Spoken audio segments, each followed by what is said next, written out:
করে রিমান্ডে আছে। এদের নির্দেশে নাকি এদেশের হাজারের উপরে ছাত্র ছাত্রীকে গুলি করে দুনিয়া থেকে বিদায় দেওয়া হয়েছে। রিমান্ডে এখন না আমাদের যে অবস্থা করেছিল, মাটির নিচে নিয়ে কালো কাপড় দিয়ে চোখ বেঁধে পেছনে হ্যান্ডকাপ দিয়ে ঝুলিয়ে ডান্ডা বেড়ি পায়ে দিয়ে দড়ি মাজায় টাঙিয়ে 11 ঘন্টা টাঙিয়ে রেখেছিল। আমার মনে হয় এদেরকে, আমার তো বিনা কারণে, আর এদের তো কারণ আছে। আবু সাইদ, মুগ্ধ, ইয়ামিন, আবু রায়হান সহ যত মানুষ হত্যা হয়েছে এবং এই কয়েকদিন আগে এসে ভ্যানের উপরে লাশ তোলা হচ্ছিল, সেই লোকটাও ধরা পড়েছে। এদেরকে এখন আমাদেরকে যে দেখায় তো এই ডিম, এদের এই ডিম যদি একটু দেখান এমনি সব স্বীকার করবে। সুতরাং যে মানুষগুলো জালেম ছিলেন, যারা জালেমের সহযোগী ছিলেন, জেনে বুঝে আপনি আর মুসলমান নেই, আপনি কাফের হয়ে গেছেন। এটা তো আমি বানালাম নাকি? কেউ যদি জালেম হয় আর কেউ যদি জেনে শুনে জালেমের সহযোগী হয়,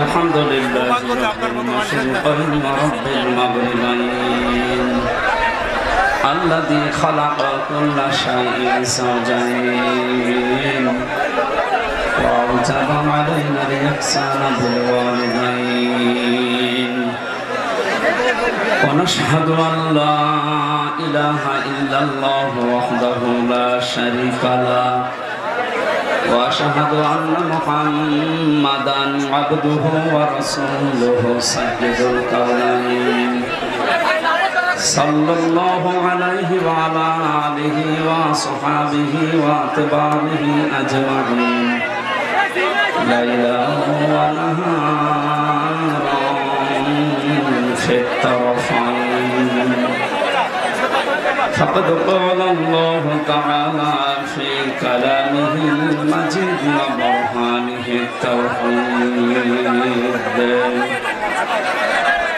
أعوذ بالله من الشيطان الرجيم بسم الله الرحمن الرحيم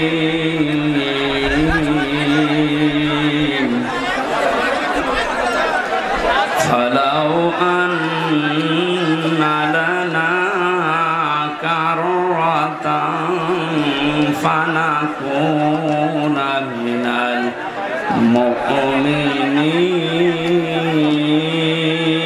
المؤمنين إن في ذلك لآية وما كان أكثرهم مؤمنين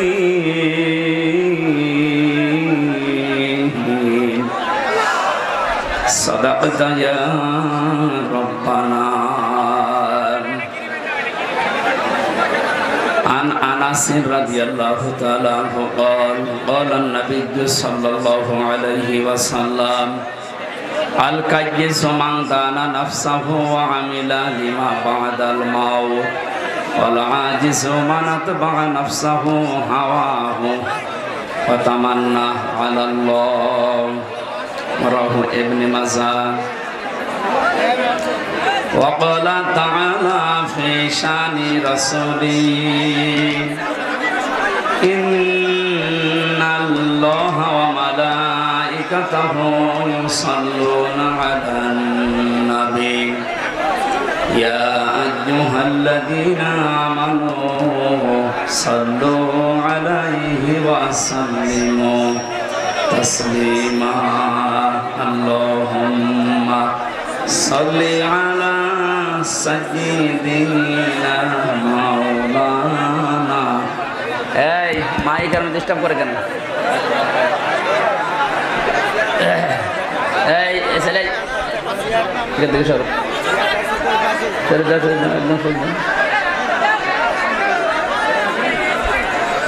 وعلى آله সাইয়্যিদিনা মাওলানা পৃথিবীতে কেউ স্থায়ী হয় না হোক না সে ফিরআউন কিংবা নমরুদ কেউ হবে চিরকাল রহিনা আলহামদুলিল্লাহ সাতক্ষীরা জেলার কলারওয়া থানার অন্তর্গত খদ্র বহুমুখী মাধ্যমিক বিদ্যালয় ময়দানে যুব সমাজ এবং এলাকাবাসী কর্তৃক আয়োজিত মহাবিশ্বের মহাবিশ্বয় আমাদের মালিকের আমাদের মনিবের মুখের পবিত্র বাণী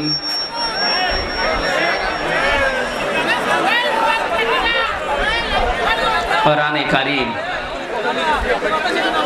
তাফসীরুল কোরআন মাহফিলের স্বনামধন্য সভাপতি প্রধান অতিথি বিশেষ অতিথিবৃন্দ এতক্ষণ যারা আলোচনা রাখলেন আপনাদের খুলনার কৃতি সন্তান ইসলামিক চিন্তাবিদ মাওলানা রবিউল ইসলাম নাম না জানা অন্যান্য ওলামা ইকরাম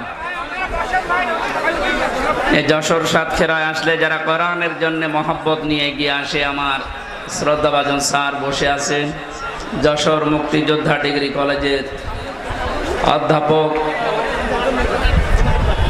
জনাব জাহাঙ্গীর আলম মঞ্চে বসা অত্র এলাকার সর্বজন শ্রদ্ধাভাজন ব্যক্তিবর্গ সামনে বসা মুসলমান ভাইরা পর্দার আড়ালের সম্মানিতা মা এবং বোনেরা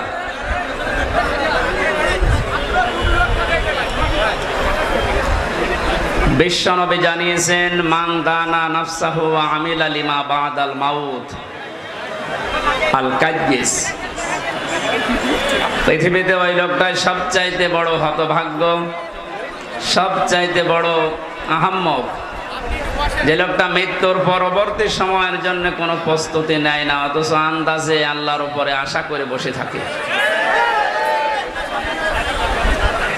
আপনারা যে প্রস্তুতি নিয়েছিলেন বিশেষ করে ৬৪ জেলার ভেতরে সবচাইতে বেশি প্রস্তুতি আছে আগামী দিন মানে জান্নাতের জন্য বাংলাদেশের এই সাতক্ষীরার মানুষের বহু পরীক্ষা দিয়েছেন আপনারা এখনো পর্যন্ত পরীক্ষায় আছে এই পরীক্ষার অবসান ঘটবে সামনে ইনশাআল্লাহ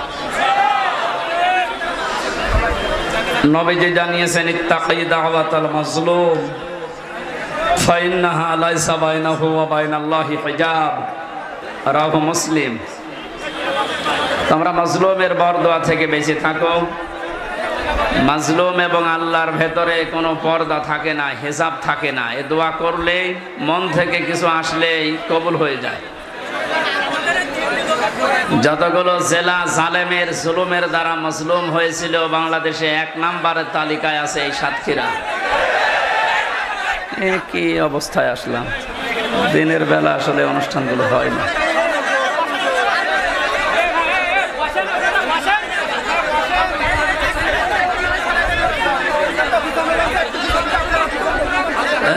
রাতে ছাড়া এই মাহফিলগুলো আর নেবেন না ভাই যেভাবে হয় না মানুষ এভাবে এত ডিস্টার্ব করলে কোরআনের মাহফিলে এসে সওয়াবের উদ্দেশ্যে এবার গোনা হয়ে যাচ্ছে যা করছেন এ তো গোনা হয়ে যাচ্ছে দাঁড়িয়ে থাকেন এই এই প্রচন্ড রোদের ভেতরে এখন কি বলবো দাঁড়িয়ে থাকেন কিন্তু কথা বলেন না ভাই আমার কানে আওয়াজ আসলে তো আমি ভুলে যাব কথা বন্ধ করে বাতাস আসতেছে চারিদিক থেকে আপনি একটু কথা বন্ধ করুন কত মানুষ দেখেন তো কি কষ্ট নিয়ে দাঁড়িয়ে আছে মেয়েরা ভাইরা মুসাফির অবস্থায় আছি মাজলুম অবস্থায় আছি এবং এখনো আমি 3 বছর জেল খাটার পরে স্বাভাবিক হতে পারি না এখনো পর্যন্ত আমি অসুস্থ স্বাভাবিক হতে আরো সময় লাগবে সুতরাং আমি এখনো অসুস্থ নবীজির হাদিস অনুযায়ী অসুস্থ মানুষ মুসাফির মানুষ এবং মাজলুম মানুষের দোয়া আল্লাহ ফেরত দেয় না এই হিসাবে আশা নিয়ে আমি মোনাজাত করছি মহান আল্লাহ যেন সাতক্ষীরার মানুষদেরকে মাজলুম হিসাবে গ্রহণ করে তার বানানো জান্নাত দান করে সামনে বসা মুসলমান ভাইরা পর্দার আড়ালের সম্মানিতা মা এবং বোনেরা আর পর্দার আড়ালে নেই এসব বাইরে চলে এসেছে তারপরও যতটুকু পারেন আপনারা, যেহেতু পর্দায় থাকার জিনিস, একটু চেষ্টা করেন। আপনারা আলাদা কিছু বানাননি ওদের জন্য, সে জায়গা শেষ হয়ে গেছে।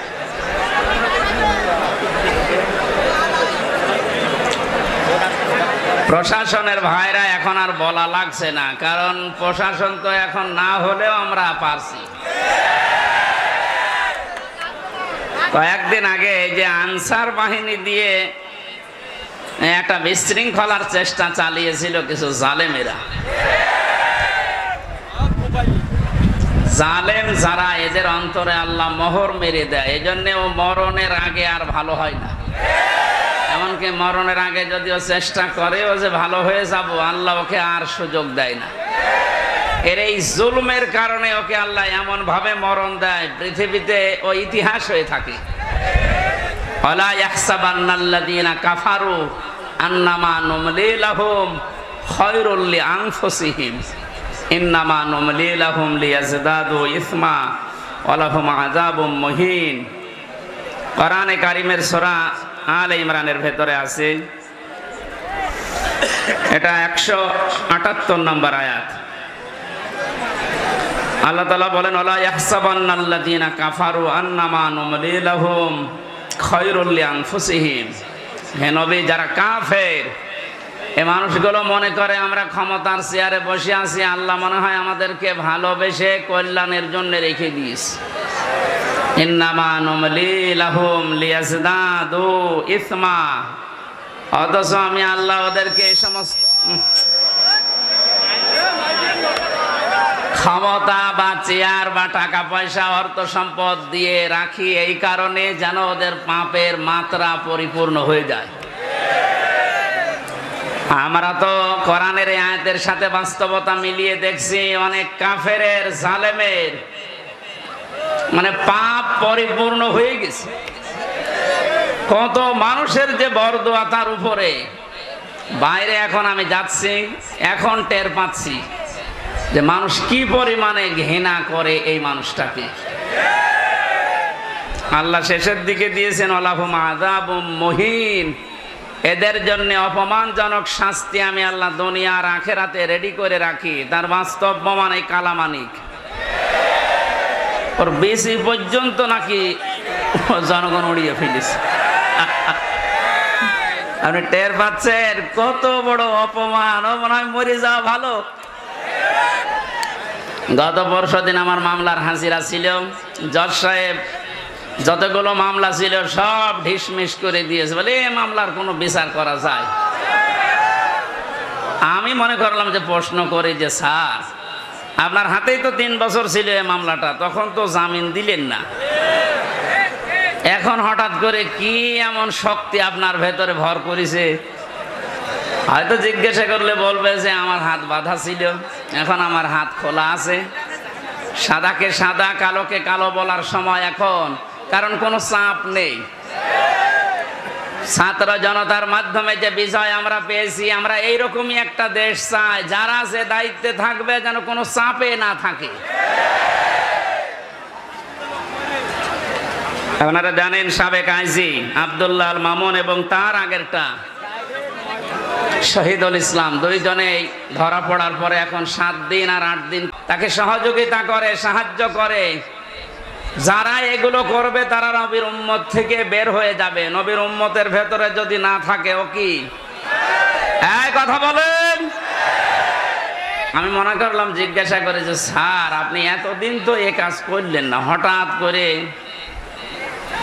আমার বিচার শেষ হওয়ার পরে যেহেতু আমার সব ঢিসমিস করে দিয়েছে, আর কিচ্ছু নেই, একেবারে বেকুসুর খালাস, তার মানে 3টা বছর পর্যন্ত আমাকে জেলে রাখা পুরাটা অন্যায়, আমার তো কোনো দোষ পেলেন না। এক কথা বলেন না কেন? যাদেরকে বিনা কারণে এভাবে বছরের পর বছর জেলে রাখা হয়, তারা যদি নির্দোষ প্রমাণ হয় বিচারের পর, যারা এ বিচার দিয়েছিল মামলার আয়ু থেকে শুরু করে টপ টু বটন প্রত্যেককে ওইভাবে জেল খাটানো দরকার। তাহলে যদি ন্যায় বিচার প্রতিষ্ঠা হয়। ওনার যেমন হাত এখন খোলা, প্রত্যেক জায়গায় আমরা এরকম হাত খোলা পরিবেশ এবং বিভাগ চাই। কথা বলেন। কেউ যেন এ কথা বলতে পারে না হুজুর আমার কিছু করার নেই, উপরের নির্দেশ। ছাত্র জনতায় বৈষম্য দূর করার জন্য এই জীবনটা দিয়ে গেল। আমি গত কয়েকদিন আগে শহীদ আবু সাইদের কবরের কাছে গিয়েছিলাম, ওনার বাবার সাথে দেখা করে আমার যা সামর্থ্য ছিল আমি টাকা পয়সা দিয়ে দোয়া করে এসেছি। একজন এরকম না, হাজারের উপরে এই দেশে এরকম ছাত্র ছাত্রী জীবন দিয়ে গেল। এদেরকে অনেকে শহীদ বলতে চাচ্ছেন না, আপনার কপাল খারাপ। কোরআনে কারীম জানিয়েছে ওয়ালা তাকুলু লিমাই ইয়াকতালু ফি সাবিলিল্লাহি আমওয়াত বাল আহইয়াউ ওয়ালাকিন লা তাশউরুন। সূরা বাকারা 154 নম্বর আয়াত, তাফসীরে ইবনে কাসিরের ভেতরে আছে। আল্লাহ পাক বলেন, ওই মুখ দিয়ে কোনদিন এই কথা বলবি না। শুধু একজন নাই, তাকুলু বহু বচন দিয়েছেন। আল্লাহ বলেন কেউ এ কথা বলবি না যে যারা শাহাদত বরণ করেছে ওরা মরে গেছে। মানুষ যেহেতু মুখ দিয়ে কথা বলে, এজন্য আল্লাহ মুখের উপরে নোটিশ দিয়েছেন এ কথা কোনদিন এই পৃথিবীতে কেউ যেন না বলে। এ নির্দেশ কার? না হামজা বানিয়েছে? আল্লাহ নির্দেশ দিচ্ছে যারা শাহাদত বরণ করে, যারা শহীদ হয় এদেরকে মৃত বলবেন না, বাল আহইয়া বরং তারা জীবিত। ওয়ালাকিন লা তাশউরুন, তোমরা তো টের পাও না। যশোর সাতক্ষীরাবাসী খুব খেয়াল করেন, মুখের পরে মানুষের যেহেতু আর একটা জায়গা আছে, ধারণার জায়গা। মানুষ মনে মনে ধারণা করতে পারে যে লোকটা মনে হয় মরে গেছে।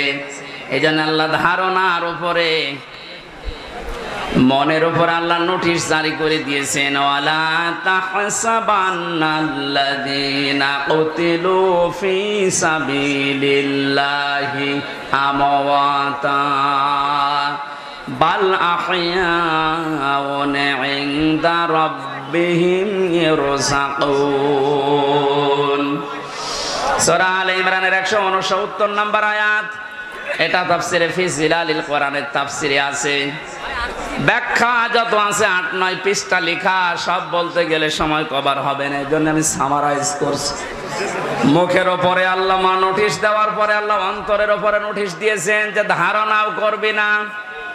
যারা শাহাদত বরণ করে এরা মারা গেছে, ধারণাও করা যাবে না। এ নির্দেশ কার? বাল আহইয়া, বরং তারা জীবিত। শুধু জীবিত না, ইনদা রাব্বিহিম ইরযাকুন, এরা আমি আল্লাহর কাছে রিজিক পাচ্ছে। আমরা এখানে অধিকাংশ মানুষ কথা জানি, এটা হাদিস, যে দেওয়াল চাপা পড়ে মরে গেলে ও শহীদের মর্যাদা পায়। এই কথা বলছেন এখানে।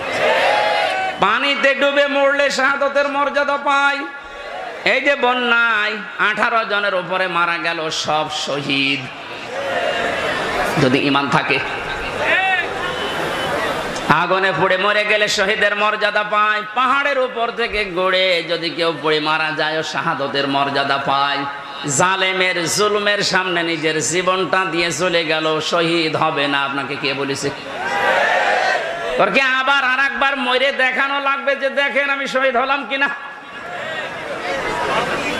সুতরাং এগুলো যারা করছেন আপনি থামবেন, কোনোদিনে কথা বলবেন না। এ বিশাল বৈষম্য দূর করার জন্য নিজের জীবন পর্যন্ত যে লোকটা দিয়ে গেল, আপনি কি মনে করেন শহীদ আবু সাঈদের জীবনের কোনো মায়া নেই? আপনি যেমন নিজের জীবনকে ভালোবাসেন, ও ছেলেটাও তো এরকম ভালোই বাসতো। ওর বাবাকে আমি জিজ্ঞাসা করলাম ছেলে মেয়ে কয়টা? ছেলে বলছে 6টা। এটাই আমার ছোটবেলা থেকেই প্রতিবাদী ছিল। প্রতিবাদ মানে কি? অন্যায় যেখানে প্রতিবাদ সেখানে, এর আরবি হচ্ছে জিহাদ। এ ছেলেটা ছোটবেলা থেকে জিহাদ জিহাদ জিহাদ এইটার ভূমিকায় ছিল। আর জিহাদ করলে আল্লাহ তাদেরকে শাহাদতের মর্যাদা দেয়। মহান আল্লাহ তার জীবনটা এত বেশি ভালোবেসেছেন, সাধারণভাবে রোগে শোকে পড়ে মরণ দেয়নি, দিয়েছে একেবারে ময়দানে। মনে আছে মৃত্যু দেখে দেখে আল্লাহর কাছে যাচ্ছে। 4টা গুলি তার বুকের ভেতরে। যাদের নির্দেশে কাজ হয়েছিল, আহ্বান জানাচ্ছি যারা দায়িত্বে আছেন, একটাকেও যেন ছাড়া না হয়। আরে কথা কোনোদিন ধারণা আনবেন না, বলবেন তো নাই যে ওরা মরে গেছে এমনি না। এদেশটা স্বাধীন করার জন্য ৭১ সালে যারা জীবন দিয়েছিল তাদেরকে যদি শহীদ বলতে পারেন, এ পৃথিবীর সবচাইতে বড় স্বৈরাচারী ফেরাউনের পরে এই হাসিনা। এর বাস্তব প্রমাণ আয়না ঘর। আমি মাটির নিচে যতদিন ছিলাম জানি না যে দুনিয়া বলে কিছু আছে কিনা। আমারে যারা নিয়েছিল রিমান্ডের নাম করে নিয়েছে তো, অথচ নিয়েছে তো মাটির নিচে। এত কঠিন অবস্থায় রেখেছিল, এত অসহায় হচ্ছিল মনে নিচে কে, যে আল্লাহ পৃথিবীতে তুমি ছাড়া মনে হয় আর কেউ নেই। কারণ আমি বিচ্ছিন্ন ছিলাম দুনিয়া থেকে। আমি তো তাও মাত্র ৩ বছর, আর ব্যারিস্টার আরমান ৮ বছর। আপনি কল্পনায় আনতে পারেন যে একজন মানুষকে মাটির নিচে যে ঘর এখন দেখা যাচ্ছে, এখানে 2 দিন 5 দিন 10 দিন না 8 বছর একটা মানুষ থাকলো কি করে?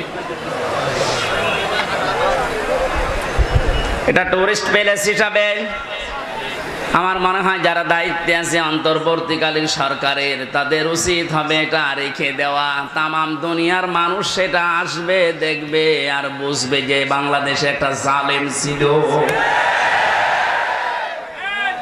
এর সাথে যারা জড়িত প্রত্যেকের ওইভাবে করে শাস্তি দেওয়া দরকার। অনেকে বলছে না মাফ করে দেন, না মাফ করার কোনো বিষয় এখানে নেই। কিসের মাফ? আপনি তো ওই জায়গায় পড়েননি। তাই কোরআনে কারীম জানিয়েছে, ওয়াইনা আকাবতুম ফাআকিবু বিমিসলি মা উকিবতুম বি।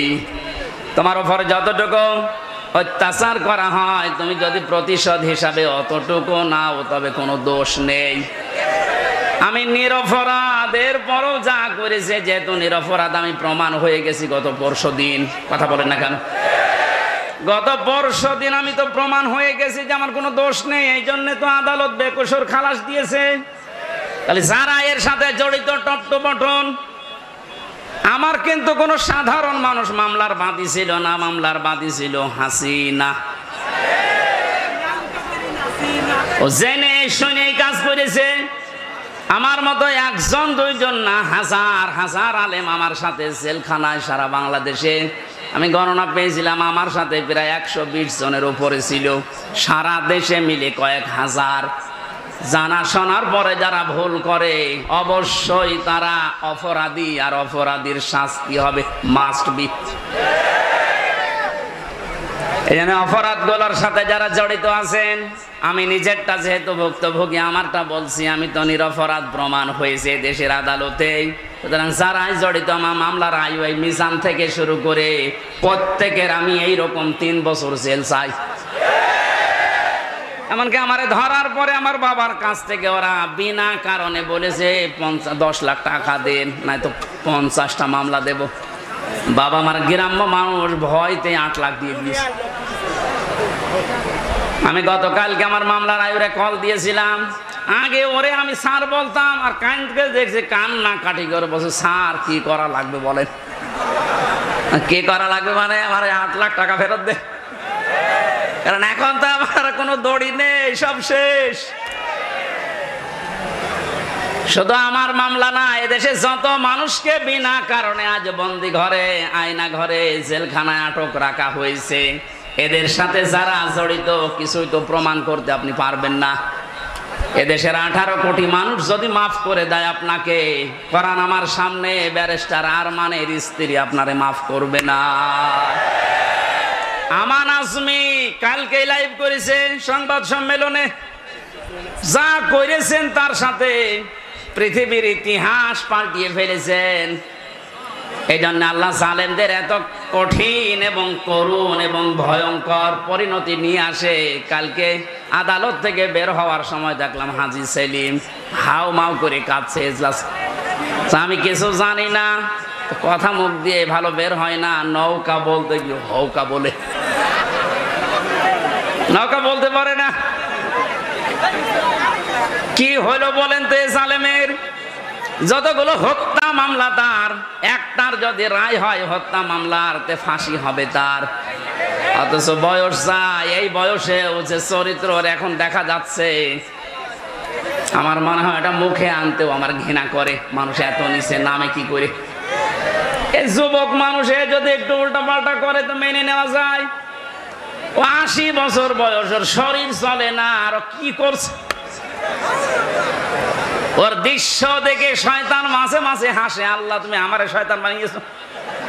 এই হাজি নামে কলঙ্ক, হাজি সেলিম কত টাকার মালিক ছিল শুধু আল্লাহ জানে, আর ও জানে, তাছাড়া কেউ জানে না। টোকাই থেকে পর্যন্ত পৌঁছে কি হলো আপনার? শেষ বয়সটা একটু আল্লাহ বিল্লাহ করে দুনিয়া থেকে বিদায় নেবেন, সে অবস্থা এখন আপনার নেই। যদি মামলার রায় হয়ে যায়, সারাটা জীবন এখন ফাঁসির কন্ডেম ছেলে ধুকে ধুকে মরা লাগবে। আর ফাঁসির কন্ডেম ছেলে যে খাবারটা দেয় আমি তো দেখেছি 3 বছর। আমি সাধারণ মামলার আসামি, অথচ আমার 3টা বছর রেখেছে ফাঁসির কন্ডেম সেলের ভেতরে, যোগাযোগ বিচ্ছিন্ন। এত বড় অফিসার শুধু আমি না, মাওলানা মামুনুল হক থেকে শুরু করে যতগুলো আলেম আমরা ছিলাম, প্রত্যেকের সাথে, বিশেষ করে আমাদের এই 2 জনের সাথে বেশি, আমাদের এক জায়গায় যেতে দেয় না, একটু কথা বলতে দেয় না। কেউ যদি আমাদের কাছে আসে, কারারক্ষী দিয়ে পাহারা দেয় যে ওর কাছে যেন কেউ না যায়, আবার সিসি ক্যামেরা দিয়ে রাখে। কেন এমন কড়াকড়ি করলেন? কি হলো আপনার? মাজায় দড়ি দিয়ে, হাতে ব্যান্ডেজ লাগিয়ে, হ্যান্ডকাফ লাগিয়ে, ডান্ডা বেরি পরিয়ে যখন আদালতের সামনে দিয়ে নিয়ে যেত, মনে হচ্ছে গরু নিয়ে যাচ্ছে। ও বাংলার মুসলমানেরা, আমি আর যাই করি না কেন, আমার তো মনে হয় আমার নামের আগে একটা আলেম শব্দ লেখা আছে। এই কথা বলছে না কেন? এমনকি আমি একেবারে অপরিচিত না। এদেশে যদি 100 জন মানুষ পরিচিত থাকে, সবাই চেনে থাকে, তার ভেতরে হামজা একজন।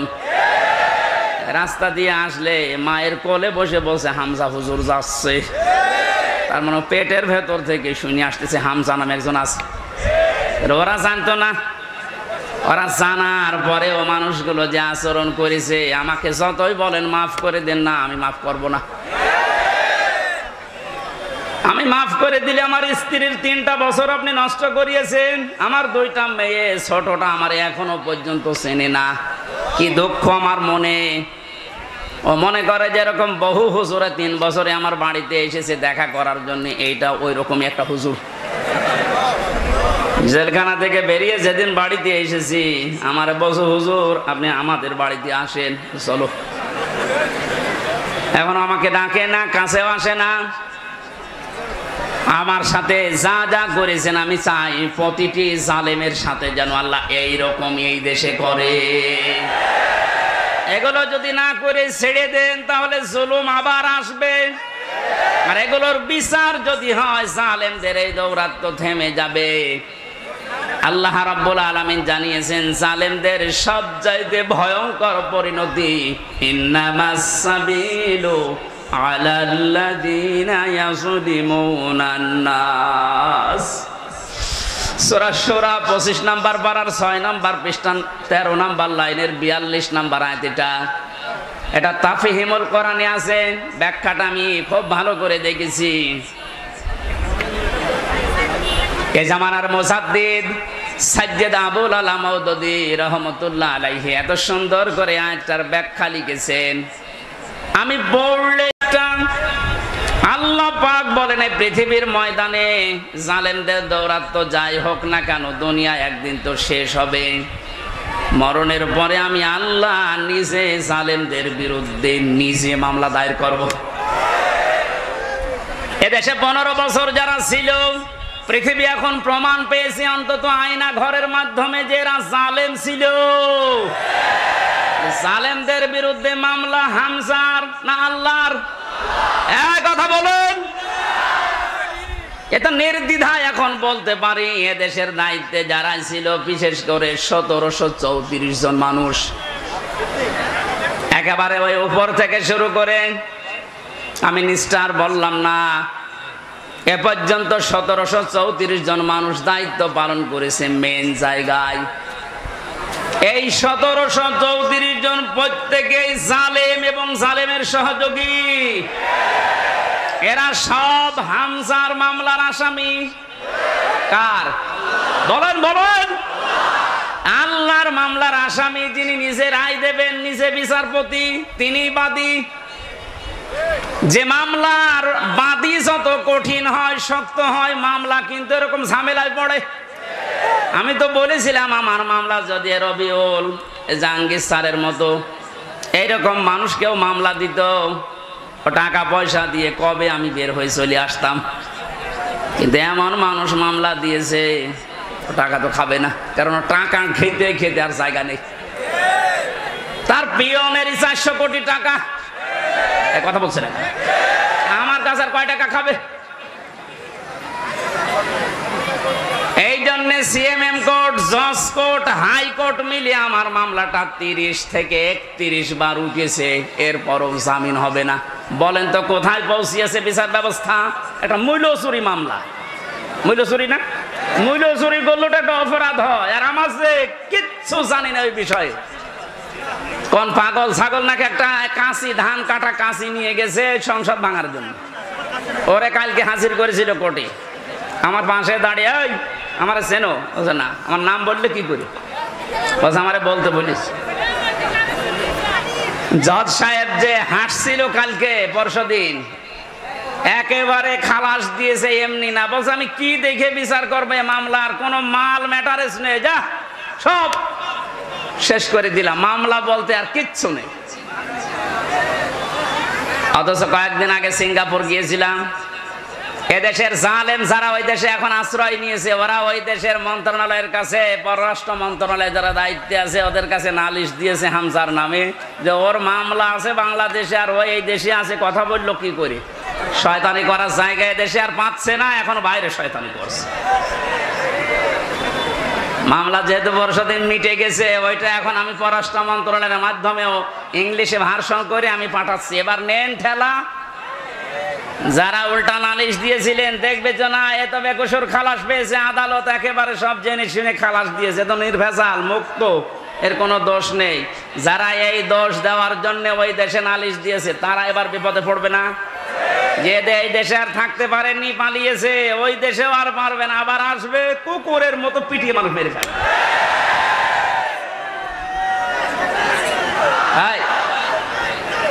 ঠিক আছে ভাই। সাতক্ষীরাবাসী এই জন্য মাজলুমের দোয়া, বরদোয়া থেকে আমাদের বেঁচে থাকা দরকার। জালেমদের পরিণতি এত কঠিন এবং ভয়ঙ্কর। আল্লাহ নিজে যেহেতু মামলা দিচ্ছেন, যারা জালিম, এই জালিমদের পক্ষে থাকলে, সাহায্য করলে, সহযোগিতা করলে যেহেতু ঈমান নষ্ট হয়ে যায়, নবীর উম্মত থেকে বের হয়ে যায়। এখনো পর্যন্ত যারা এই জালেমদের পক্ষে সমর্থন জানাচ্ছেন, স্ট্যাটাস দিচ্ছেন, ভিডিও কলে কথা বলছে আপা ভয় পাবেন না, আপনি ভয় পেলে আমরা ঘাবড়িয়ে যাই। কত বড় শয়তান!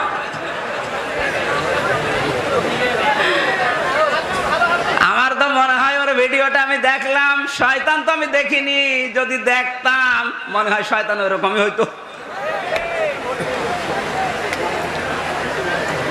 এখনো পর্যন্ত যদি জালেমের কেউ সাপোর্ট করেন, এখানে কেউ থাকেন, আপনি তাওবা করেন, নাই তো আপনিও বেঈমান হয়ে মরবেন।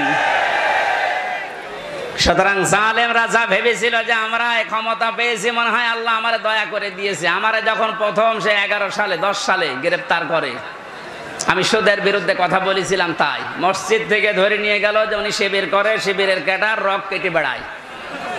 আমার ওসি সাহেব নিয়ে গেল, প্রথমে যে আয়াতটা ধরছে যে কুলিল্লাহুম্মা মালিকাল মুলকি তুতিল মুলকা মান তাশা ওয়া তানজিউল মুলকা মিম্মান তাশা ইলা আখির আয়াত। উনি টেবিলের নিচে এভাবে খাতা রেখে বাংলায় লিখে নিয়েছে, আমার সামনে বসিয়ে বলছে, হুজুর এই আয়াতটার বাংলা বলেন তো। ঠিক আছে বলছি। আল্লাহ পাক বলেন, যাকে ইচ্ছা আমি ক্ষমতা দেই, যাকে ইচ্ছা ক্ষমতা থেকে নামিয়ে দেই। এতটুকু বলার পরে বলছো, হুজুর দাঁড়ান, যা বললেন এটা ঠিক আছে, হ্যাঁ এটাই তো কোরআনের অর্থ। হাসিনাকে আল্লাহ ক্ষমতায় বসিয়ে রেখেছে, এটা আল্লাহ রেখেছে, আপনারা ঝামেলা করেন কেন? কোথায় টান দিয়েছে দেখেছে, কত বড় মুফাসসির। অথচ সূরা আলে ইমরানের 178 নম্বর আয়াতটা গত কয়েকদিন আগে আমি তাফসীর সব পড়তে গিয়ে দেখি ওই ওসির কথার পুরা উল্টা। আল্লাহ বলেন, কাফের জালেম এদেরকে আমি ক্ষমতার চেয়ারে বসিয়ে রাখি যেন ওদের পাপের মারতা পরিপূর্ণ হয়ে যায়। পাপ যখন একেবারে পরিপূর্ণ হয়ে যায়, তখন আর ভালো হওয়ার নিয়ত থাকলে ওরে আমি আর সুযোগ দেই না, যেমন ফেরাউনকে দেইনি। তখন আমি কি করি? ওদের জন্য যন্ত্রণাদায়ক এবং অপমানজনক একটা শাস্তির ব্যবস্থা করি। আমার মনে হচ্ছে পৃথিবীতে আল্লাহ যদি কিছু নাও দেখায়, ইনুর সাথে যা দেখালো আমার জীবন ধন্য হয়ে গেছে। এই শয়তান আমার এমপি থাকাকালীন কুষ্টিয়ায় ঢুকতে দিত না, তো শিবির করে ও ঢুকতে পারবে না। এই যে হানিফ, আমার চাচা, নিজের চাচা আমার দাওয়াত দিয়েছে খাওয়ার জন্যে, যদিও সে আওয়ামী লীগের চেয়ারম্যান। আমি খাবার খেতে গেছি, ওপর থেকে ওরে কল দিয়েছে, হামসাকে কেন আনলেন? বলো আমার ভাইয়ের ছেলে ভাতিজা, ওরে ডাক দেবো না? না, আওয়ামী লীগ করলে কোনো শিবির জামাতের লোককে বাড়িতে খাওয়ানো যাবে না। আপনি কোথায় পৌঁছিয়েছিলেন?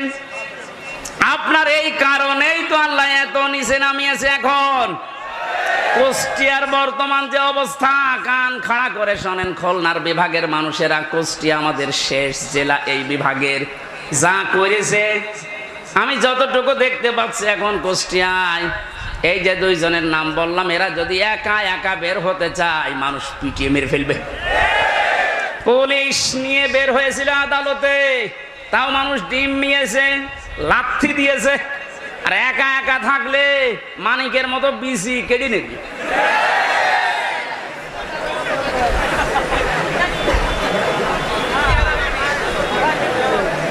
এই জন্য জালেমদের কিন্তু পরিণতি খুব খারাপ। তারা আল্লাহর মামলার আসামি, তাদের দুনিয়াও শেষ, আখিরাতও শেষ। এক কথা বলেন না কেন? দুনিয়া শেষ কেন? আল্লাহু লা ইয়াহদিল কওমাজ জালিমিন, জালেমদেরকে আল্লাহ পথ দেখাচ্ছে না, দেখাবেও না। ইয়াহদি এটা মোজারে, বর্তমান, ভবিষ্যৎ, প্রেজেন্ট, ফিউচার। কোন জালেমকে আল্লাহ হেদায়েত দিচ্ছে না, দেবে না। এজন্য আমরা যেন জালেম না হয়, নারী হোক আর পুরুষ হোক, কোনো বিষয়ে যেন জুলুম করবেন না। অনেক মহিলা আছে তার স্বামীর উপরে জুলুম করছেন, হ্যাঁ আছে। মেয়েরা মাঝে মাঝে কল দিয়ে বলে, হুজুর পুরুষদের বিরুদ্ধে কিছু বলেন না। না, আপনাদের বিরুদ্ধে বলছি এই কারণে, কারণ আপনার যে স্বামী যত খারাপ হোক, ও কিন্তু ফেরাউনের মতো না। ফেরাউনের জীবনে আমি পড়েছিলাম, এত বড় শয়তান, ভয়ঙ্কর স্বামী পৃথিবীতে কারো ভাগ্যে আসবে কিনা আমি জানি না। নিজের স্ত্রী আসিয়ার হাতের ভেতরে প্রেক লাগিয়েছে, পায়ের ভেতরে শলাকা লাগিয়েছে, মাথার উপরে গরম তেল ঢেলে দিচ্ছে শুধু ইসলামের কারণে। এই কপালের ভেতরে প্রেক দিয়েছে। এই কঠিন অবস্থায় যখন এই শাস্তি চলছিল, আল্লাহ জিবরাইলকে পাঠিয়ে দিলেন, জান্নাতটা মেলে ধরো। হযরতে জিবরাইল এসে যখন জান্নাত দেখালেন, হযরতে আসিয়া ডাক দিয়ে বলেছিলেন, মাবুদ তুমি আমার জন্য জান্নাত পাঠিয়েছো, আমি জান্নাত চাই না, আমি চাই তুমি যেখানে থাকো ওই জায়গায় একটা ঘর আমার জন্য বানিয়ে দাও, যেন সব সময় তোমাকে দেখা যায়। দ্বিতীয় নম্বর, একটু ভালো করে মেয়েরা, এটাই আপনার ওয়াজ। দ্বিতীয় নম্বর তিনি বলেছিলেন, অনাজ্জিনি মিন ফিরআউনা ওয়া আমালিহি ওয়া নাজ্জিনি মিনাল কওমিজ জালিমিন। সূরা তাহরিমের 12 নম্বর আয়াত। হযরতে আসিয়া বলেছিলেন, মাবুদ আমার স্বামী আমার উপর যে অত্যাচার জুলুম করছে, লোকজন দিয়ে নিজেও দেখতেছে, তুমি এই জুলুম অত্যাচার থেকে আমাকে বাঁচাও, কিন্তু আমার স্বামীর উপরে তুমি গজব দিও না। ও বাংলার মা বোনেরা, আমি আপনাদেরকে ভালোবাসি, কারণ যে 4টা কারণ না মানলে মেয়েরা জাহান্নামে যাবে, তার 3 নম্বরে এইটা।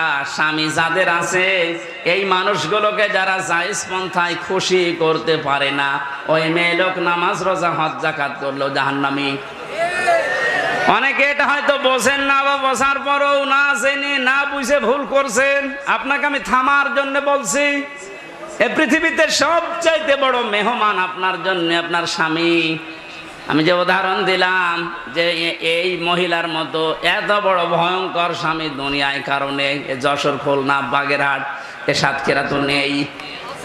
না না, এত বড় খারাপ স্বামী আছে কার? আছে মানে আপনি কি ওইরকম নাকি?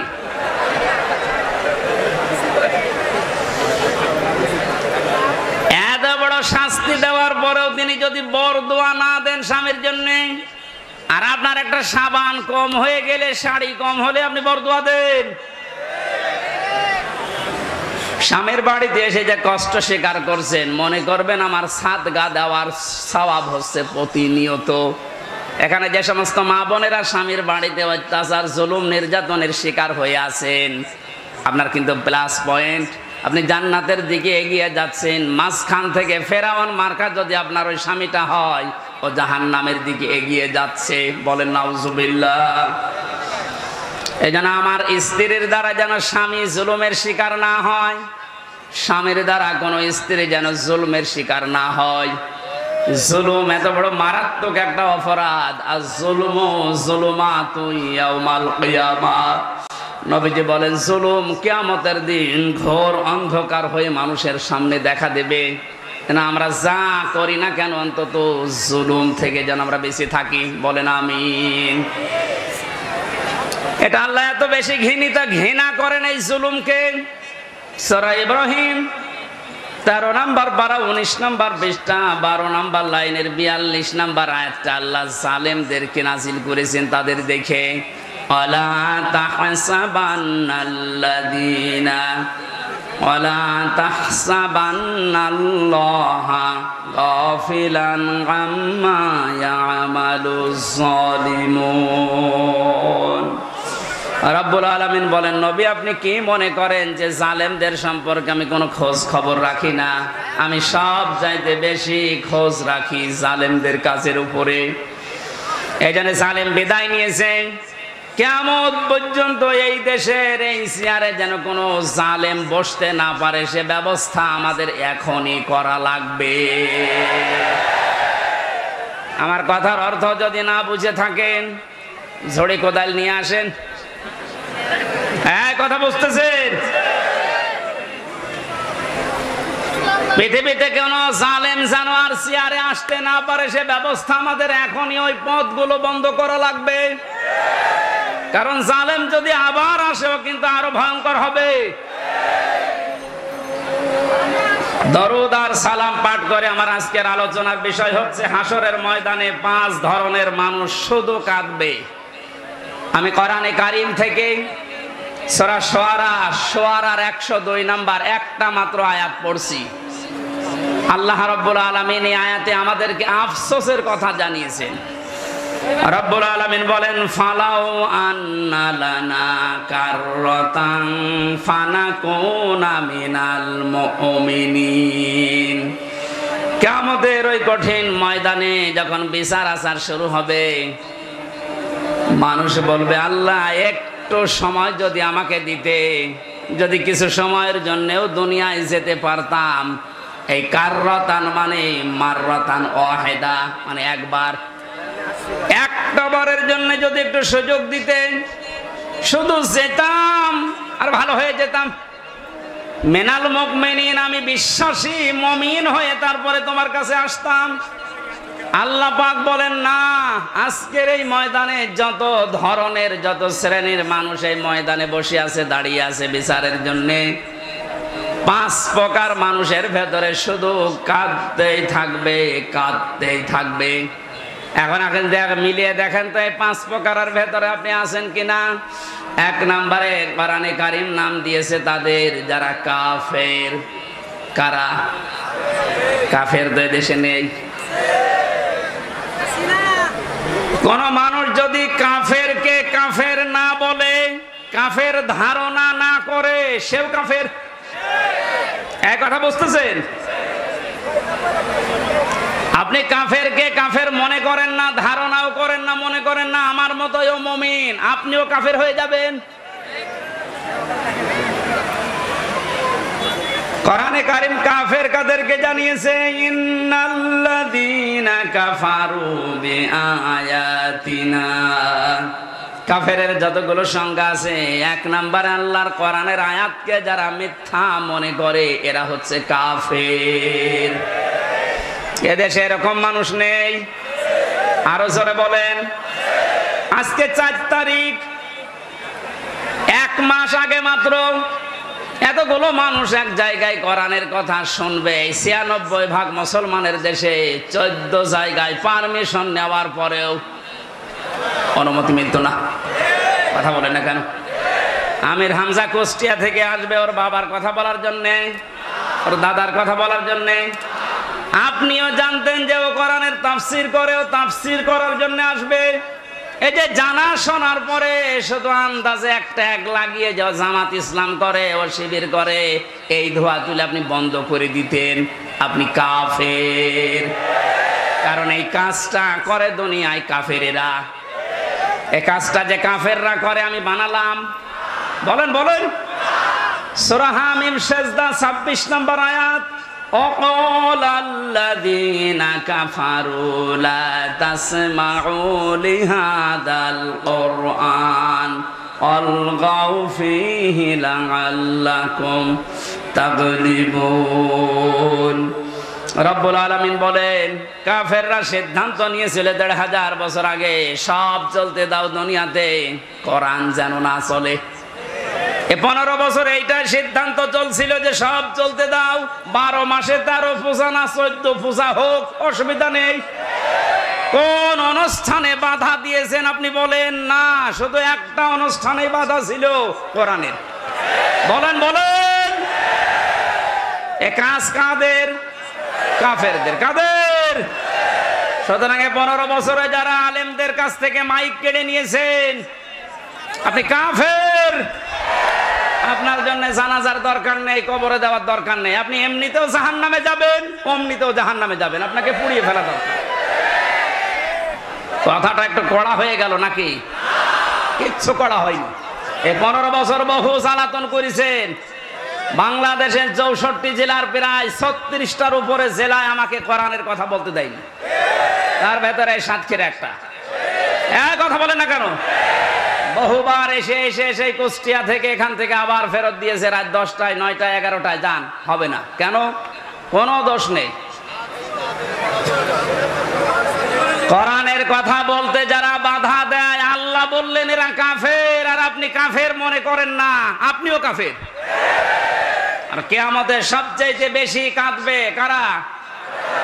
এরকম কাফের যদি সাতক্ষীরায় থাকেন, মুসলমান হন। আমি পরশুদিন একটা মুসলমান বানিয়েছি গাইবান্ধায়। না, ও আসলে হিন্দু। যারা বাধা দেয় কোরআনে এরা হিন্দুর চাইতেও খারাপ। ডক্টর মোহাম্মদ ইউনূস লোকটাকে চাই মনে করেন। অনেকে লাফাচ্ছে যে ওর কি, আপনি কি বোঝেন? ওর খুঁটি কোন জায়গায় বাধা, ওর পেছনে কোন দেওয়াল আছে আপনি টের পাচ্ছেন? বিভিন্ন ইস্যু তৈরি করে মাঠে ময়দানে নামেন আর বাড়ি ঘেরাও করবো, বাড়ি ঘেরাও করবো। আরে ভাই, ইউনূস কি আপনি এখনো টের পাননি? আমার এই যে মোবাইলটা কালকে আদালত দিয়েছে 3 বছর পরে, এ মোবাইলে যদি কল আসে সর্বোচ্চ তারেক জিয়ার পিএস অপু ভাই থেকে কল আসবে, এর চাইতে উপর থেকে আর আসবে না। উনি আমার সাথে 3 বছর জেলে ছিল, একটা পরিচয় আছে। তারেক জিয়ার পিএস অপু, নাম শোনেননি? উনি হয়তো কল দিতে পারে, খুব ভালোবাসে আমারে। আর ডাক্তার ইউনূসের মোবাইলে কল আসে একেবারে বারাক ওবামা, জো বাইডেন থেকে, শি জিনপিং থেকে। আপনি টের পান? আন্দাজে লাফান। আনসারের নাম নিয়ে লাভ দিয়েছিলেন, পিটিয়ে মানুষ ঘরে ঢুকিয়েছে। ওদের যে চরিত্র দেখবেন কিছুদিন পরে এই রাজবাড়ি গোয়ালন্দ ঘাটের এই বেশ্যাদের কেউ রাস্তায় নামাবে। ওরা এটাই চালাচ্ছে এখন, কিচ্ছু ছিড়তে পারবেন না। এই লোকটার পেছনে যাই থাক, যে খুঁটি আছে ও খুঁটি নড়ানোর জন্যে ভারত, চীন, রাশিয়া এদের দ্বারা সম্ভব না। তামাম দুনিয়াও যদি এখন একদিকে হয়ে যায়, ওরা একদিকে থাকলে তাও পারা সম্ভব না। বাস্তবতা ওইটাই বলে। মানে ক্ষমতা নেওয়ার পর দিন থেকেই ঘোষণা দিয়েছে এদেশে অন্যান্য ধর্মীয় অনুষ্ঠান যেভাবে চলে, পূজা পার্বণ, কোনো অনুমতি লাগে না। আল্লাহর কোরআনের অনুষ্ঠানে এদেশে কোনো অনুমতির প্রয়োজন আর কোনো দিন হওয়ার দরকার নেই। ওনার জীবনে কি আছে না আছে আমি জানি না। আল্লাহ যদি ওনাকে মাফ নাও করে, এই কথাটার কারণে আশা করছি মাফ করে দেবে। যে লোকটা কোরআনে কারিম এভাবে ওপেন করে দিতে পারে, যারা উন্নয়নের রোল মডেল করেছিল, কি করেছিল তারা? তারা আরো 144 ধারা জারি করে কোরআন আর আলোচনা বন্ধ করে দিত। এজন্য কাফেরদের সাথে আত্মীয়তাও বন্ধ করা লাগবে। আমার বংশের 100 জনের 98 জন এরকম ছিল। আমি ঘোষণা দিয়ে দিয়েছি অলরেডি, কারণ এরা খুব খুশি ছিল আমি জেলে থাকাকালীন। এরা খুব খুশি ছিল। আমার বাবাকে মাঝে মাঝে টিটকারি দিত যে নাও করো এবার জামাত ইসলাম। 5 তারিখের পরে ও যখন পালিয়েছে 1:30টার সময়, বিকাল 5টা বাজতে বাজতে বাড়ি থেকে কল যাচ্ছে, ভাতিজা আমরা সব আল্লাহর ওলি হয়ে যাচ্ছি। এখন আল্লাহর ওলি হচ্ছ, এর আগে কি করেছিলে? কাফেরদের জানাজা পড়া জায়েজ আছে? ঘোষণা দিয়েছে যারা ইসলাম কায়েম হবে এইটা চাই না, সে আমার বংশের লোক না, আমার বাবা হলেও জানাজায় আমারে ডাকবেন না। কারণ ওর জানাজা হামজানা, কাবা শরীফের ইমাম পড়ালেও জাহান্নামে যাবে। মানে কাফের যারা, এক কথাই বলছি, ইসলামের কোন বিধানকে জানার পরে যারা গোপন করে রাখে, এরাও এক প্রকার ডিজিটাল কাফের। আর এই বাংলাদেশে এটা সবচাইতে বেশি। এই কথা বলছে না কেন? 2 নম্বরে মুশরিক, এটা কঠিন শব্দ।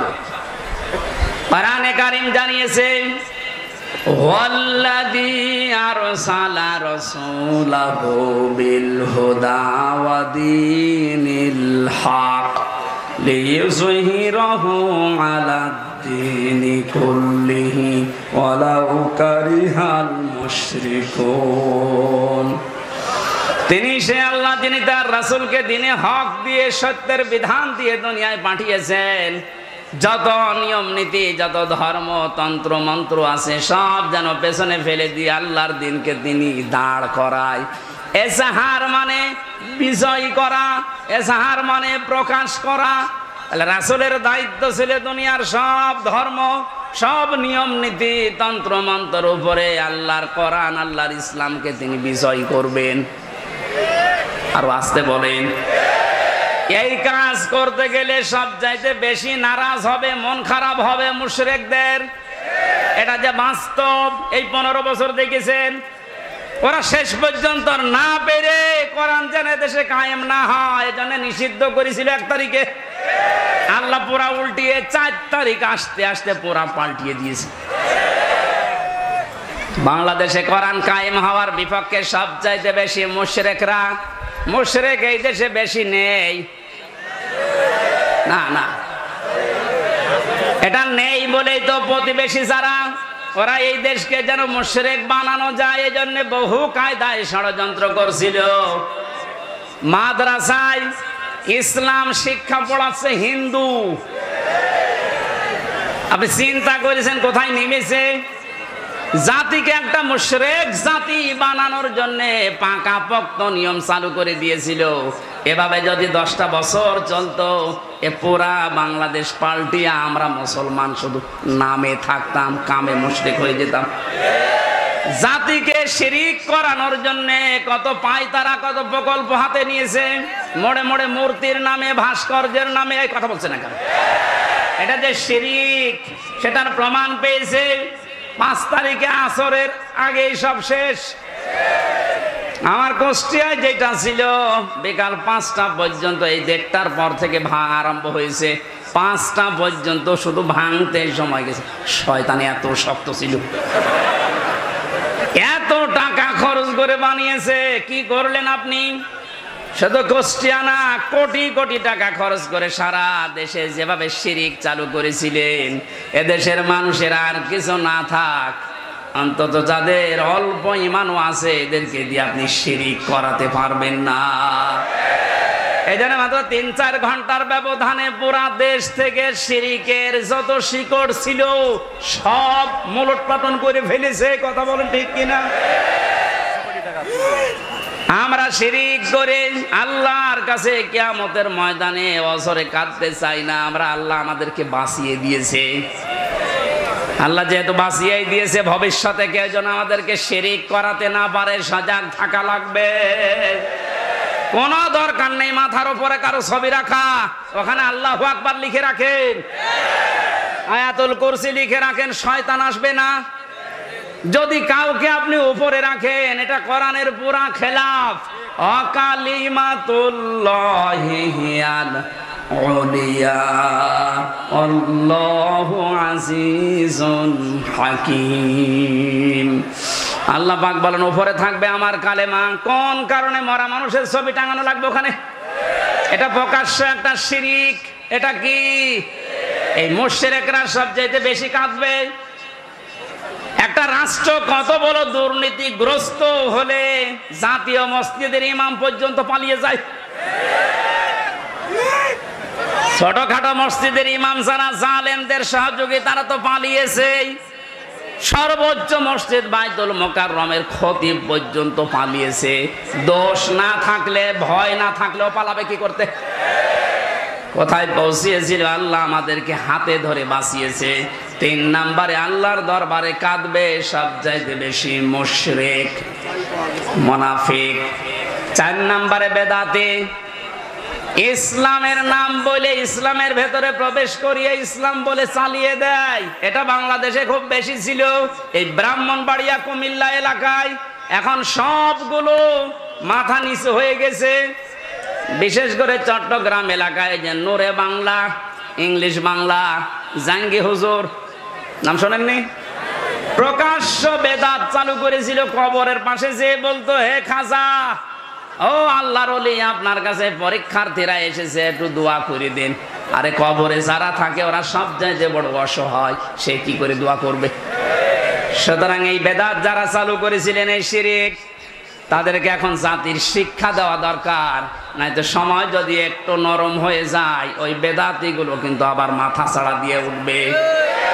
৫ নম্বরে সবচেয়ে বেশি কান্নাকাটি করবে হারামখোর, যেটা এখন কাঁদতেছে। আমি কয়েকদিন আগে বাইরের কয়েকটা রাষ্ট্র ঘুরে আসলাম, মালয়েশিয়া, সিঙ্গাপুর দিয়ে, দেখেছি যে হারামখোর যারা, তাদের সম্পদ কি পরিমাণ। বেগম পাড়া বানিয়েছে। ভ্যান চালিয়ে যদি উপায় করা লাগতো কিয়ামতের আগে, বেগম পাড়া বানাতে পারতো না। সবগুলো টাকায় জনগণের। কথা বলুন। শিক্ষকদের বেতন হয় না, আর ওর এক মেয়ের বিয়েতে 12,000 কোটি টাকা খরচ করে। ওর মুখে মারবেন না কোন জায়গায় মারবেন?